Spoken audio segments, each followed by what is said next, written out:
Hello, I'm Reverend Karen Davis of First Christian Church.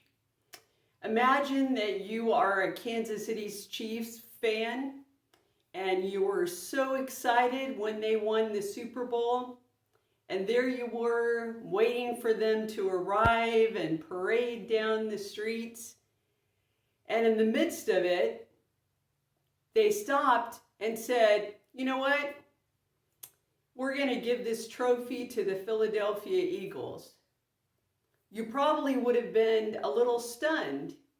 You might have had to stop to think about it, to decide, do I want to agree with that? Is that what is the right thing to do? What should happen right now? Well, it may not have been quite as conflicting when Jesus rode into Jerusalem, but yet there were many people that had expectations, had ideas about who the Messiah would be, what the Messiah would do.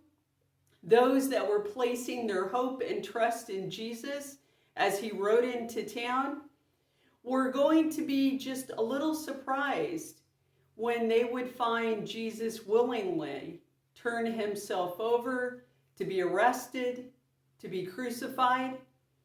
They would be thinking, wait, is this what's supposed to happen? Is this how this is supposed to turn out?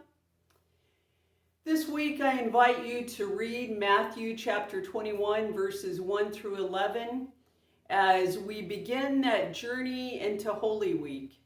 A week of many conflicted feelings, emotions, activities, as we try to grasp and understand God's will for Jesus, God's will for each of us, and what God will ultimately do to bring about victory.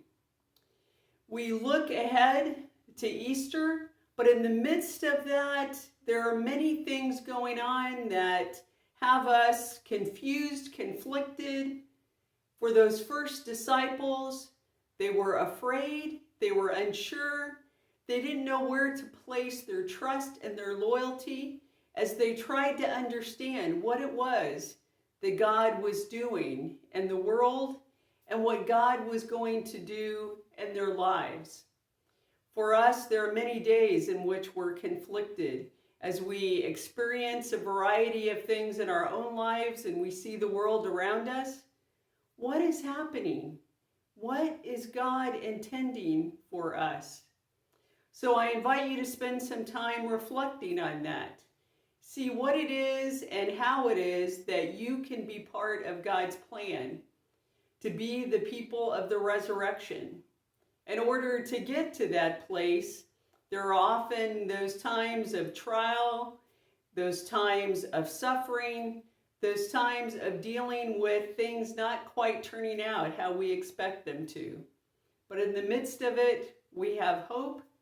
We look ahead to Sunday morning and knowing what it is that God will accomplish.